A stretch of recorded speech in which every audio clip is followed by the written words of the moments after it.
سلام، خیلی مخلصیم. خوبید رفقا؟ خوشید؟ خرمید؟ خرم آبادید؟ سرپنجه و سرسلامتید؟ امروز اومدیم براتون این تیرامیسو خوش ترکیب با بافتی جاودانه. نگاه کن، اصلا نگم براتون، نگم واسه هر کی بزنی او مای گاد و نگفت از خونت بندازش بیرون.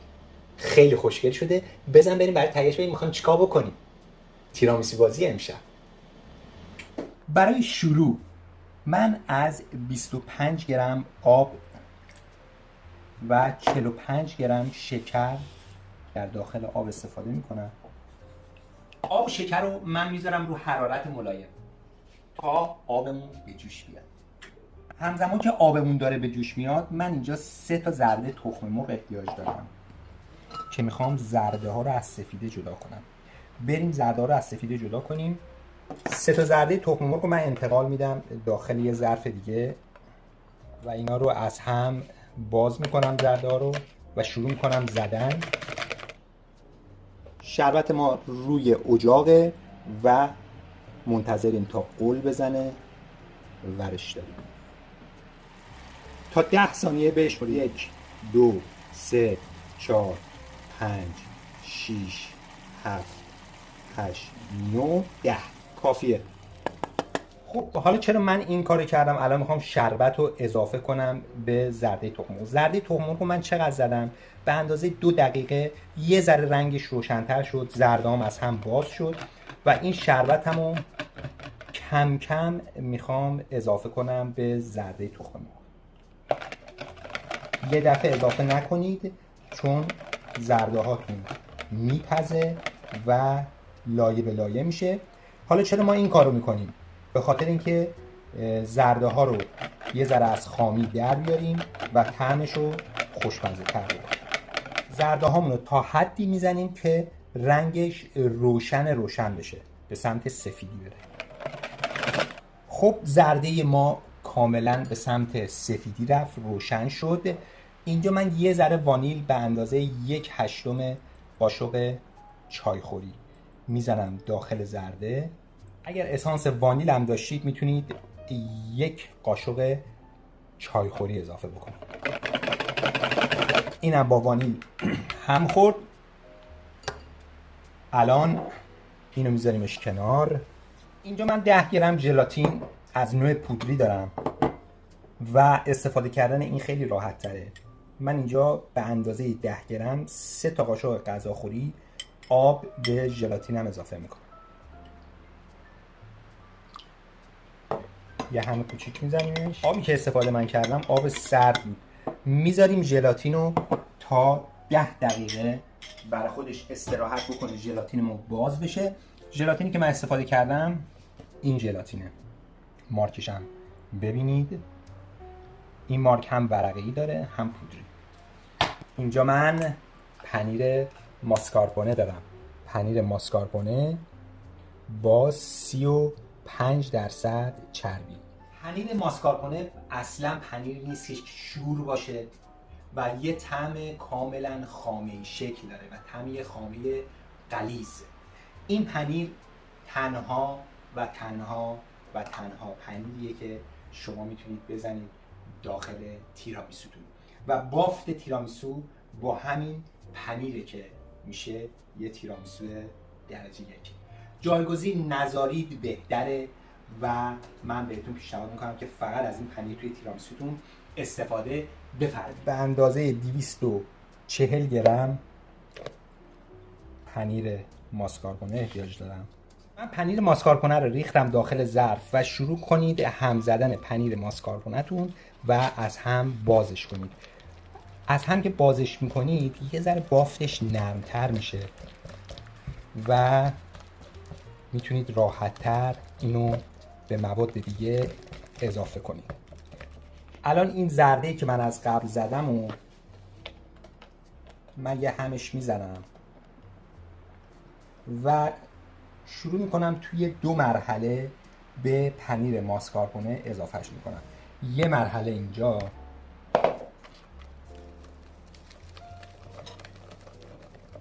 مرحله اول که کاملا حل شد، مرحله دوم زردتون رو اضافه میکنید به پنیر ماسکارپونه. دوباره شروع میکنید هم زدن. بعد از اینکه ما کاملا مواد تخم مرغمون رو با ماسکارپونه قاطی کردیم، میریم سراغ ژلاتین. اینجا ژلاتین که من از قبل گذاشته بودم 10 گرم داخل 3 قاشق غذاخوری آب. برای اینکه خودش رو ول کنه 15 ثانیه باید بذاریدش داخل مایکروویو تا خودش رو ول کنه. بعد از اینکه ژلاتین رو از داخل میکرو آوردید بیرون مایکروویو، بذارید یه ذره ژلاتینتون سرد بشه، دماش متعادل بشه.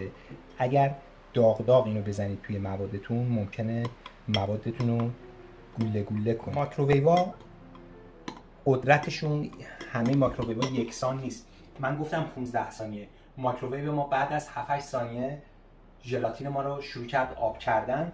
پس حتما وقتی میذارید داخل مایکروویوتون نگاه بکنید ژلاتینتون سریع شروع میکنه به کف کردن. اگه دماش خیلی زیاد باشه و مایکروویوتون خیلی قوی باشه خوب نیست. پس 5 ثانیه برید تو کارش تا ژلاتینتون باز بشه. اونایی که مایکروویو ندارن، چه سوال قشنگی کردن.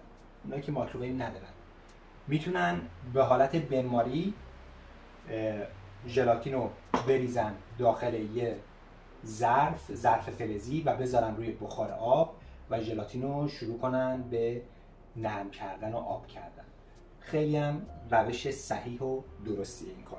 مایکروویو واسه آدمایی که میخوان بزن در روی، ولی اینم کارو در میاره. من ژلاتینم داره کم کم سرد میشه. بعد از اینکه ژلاتین ما کاملا دماش متعادل شد و از داغی افتاد ولی سردم نشه، من از این مایعی که قبلا زدم به اندازه 1 قاشق غذاخوری میریزم داخل ژلاتینم و شروع میکنم هم زدن با ژلاتین. به به چه معجون. الان همه میپرسن چرا من این کار کردم. 1 قاشق ریختم تو این ژلاتین به خاطر اینکه سریع همدما بشن و از گوله گوله شدن ژلاتین داخل موادم جلوگیری بکنه و موادم یک دست‌تر بشه. شروع میکنیم اضافه کردن یواش یواش به مایع و سریع تون هم میزنیم که ژلاتینمون نبره داخل زرده تخم مرغمون. کاملا بافت موادمون یک دست شد. ژلاتین رو بعد اینکه اضافه کردیم اصلا نباید ببره ژلاتین داخل زرده تخم مرغ. اینو میذاریمش کنار. 200 گرم من اینجا خامه پرچرب دارم. از خامه صبحانه یا خامه قنادی هم میتونید استفاده بکنید برای این کار. میریزم کف کاسه. خامه‌ای که استفاده میکنید حتما از یخچال آورده باشید، سرد باشه، ظرفتون سرد باشه که سریعتر و خوشگل‌تر فرم بگیره. بریم برای زدن خامه. بعد از زدن خامه و فرم دادن خامه‌تون من یه نکته بگم که شاید خیلی‌ها به این مشکل بخورن. بعد از اضافه کردن ژلاتین به داخل زرده تخم مرغ ممکنه حالا دماها به هم نخوره یا شما نتونید قشنگ ژلاتین رو اضافه کنید به زرده تخم مرغ و ژلاتین خوب حل نشه با زرده تخم مرغ. اگر به این مشکل خوردید اصلاً استرس نشید. من اینجا دوباره همین مایعی که با ژلاتین قاطی کردید و حالت تیکه تیکه داخلش میبینید و یک نواختی داخل مایعتون نیست، میتونید به روش بنماری بریزید داخل یه ظرف و زیرش بخار آب رو روشن کنید و شروع کنید هم زدن. مایعتون زیاد داغ نشه، ممکنه ماسکارپونه‌تون ببره. پس در حدی که فقط اون ژلاتین داخل مایعتون باز بشه و مایعتون به یک نواختی عالی و درجه 1 میرسه. پس اینم مشکلی بود که خیلی‌ها بهش میخورن. اینجا من خامه رو زدم و میخوام الان مواد رو قاطی هم بکنیم. کدومو قاطی هم بکنیم؟ اینو یا اونو. خامه به من گفت که منو اضافه کن توی 2 مرحله به تخم مرغا. این 1 مرحله. مواد رو بزنید تا کاملا یک نواخت بشه و مرحله آخر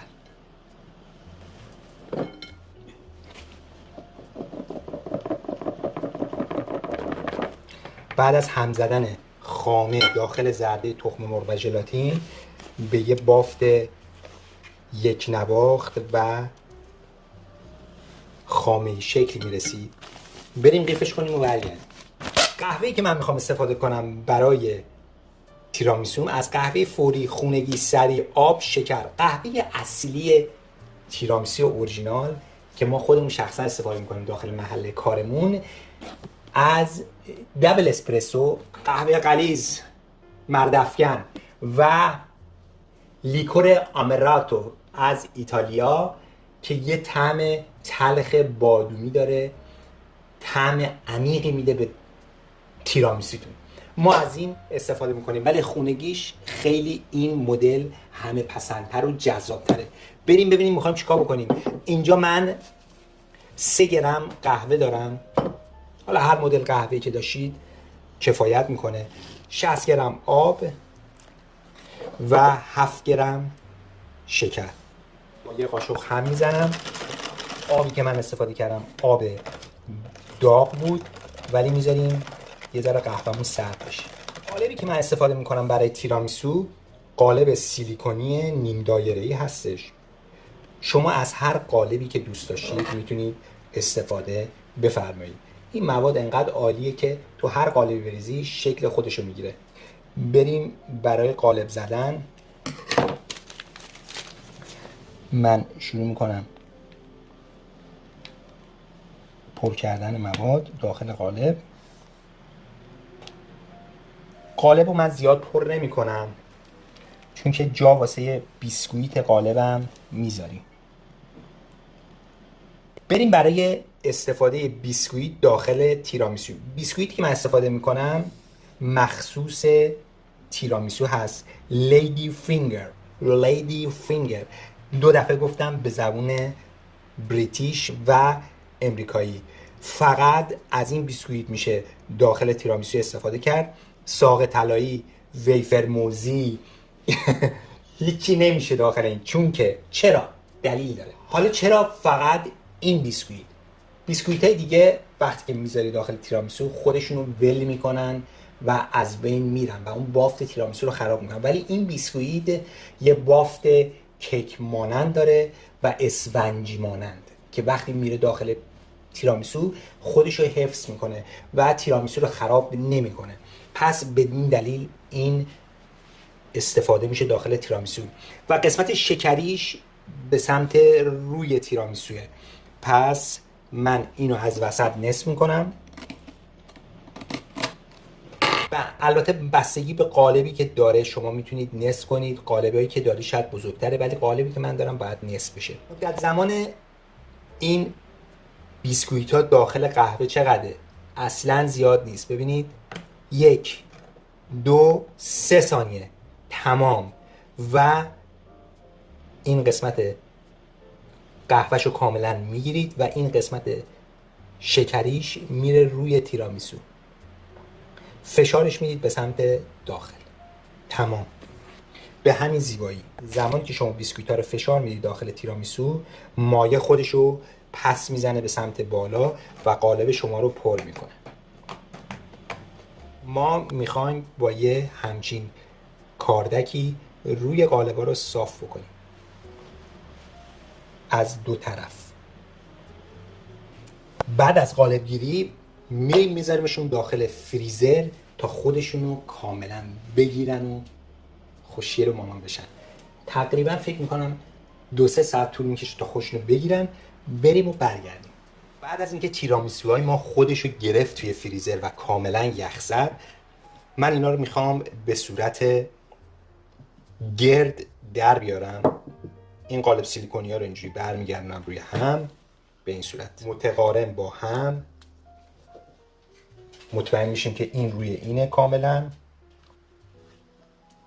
و قالب رو در میاریم به این صورت و اینم میکشیم بیرون. من یه دونه دیگه از اینا رو براتون درست میکنم. اینو میذارمش کنار. وقتی که توی قالبه راحت‌تر شما میتونید به روی هم فشار بیارید و اینا روی هم چفت بشه. وقتی چف شد قالب رو در میارید. بعدش که اینا رو روی هم گذاشتید با یه همچین چیز تیزی کاردکی این شیارا رو میپوشونید. خیلی راحت. خب شکلاتم من اینجا آب کردم به روش بنماری، زیرش آب جوش بوده و آبش کردم، انتقالش میدم به یه ظرف کوچیک‌تر.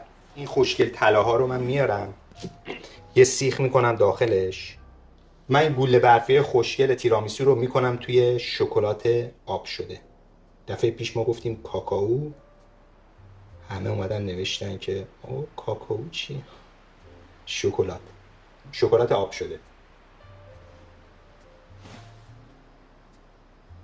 میذاریمش روی ظرف.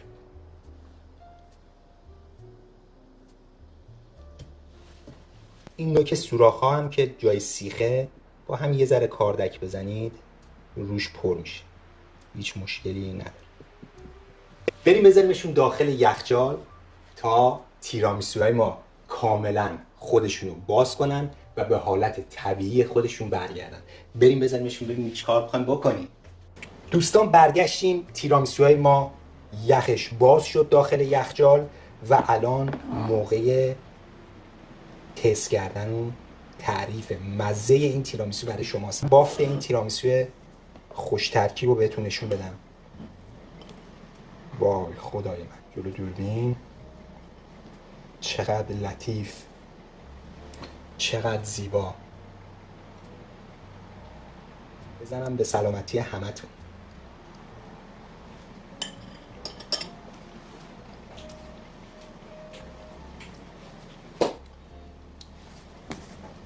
خدا شاهده این تیرامیسو رو بزنی هیچ جا دیگه تیرامیسو نمیخوری. اینقدر خوشبافت و خوشمزه و خوشگل شده این تیرامیسو که نگم براتون. یه دونش هم من افتخاری برای شما از وسط برش میزنم که ببینید بافت این تیرامیسو به چه صورته. بسیار نرم و ژله‌ای شده و عالی. باید چاقو رو با لذت بزنی وسط این تیرامیسو.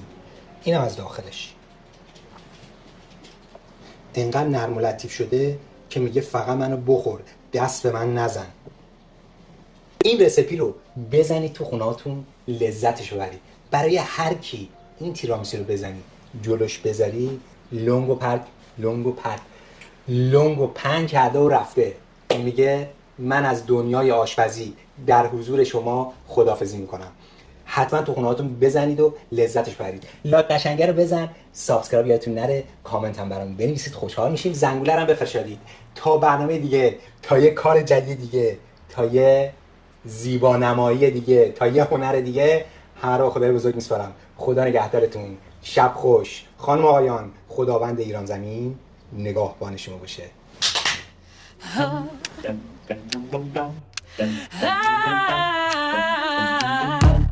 تیرامیسوی دسر نام مثل بوسه مخملی که تو رو غافل گیر میکنه. بوی اسپرسو پیچیده همه جا، شیرین مثل خواب قشنگ. او تیرامیسو یه پروازه، دسر نیست یه آوازه.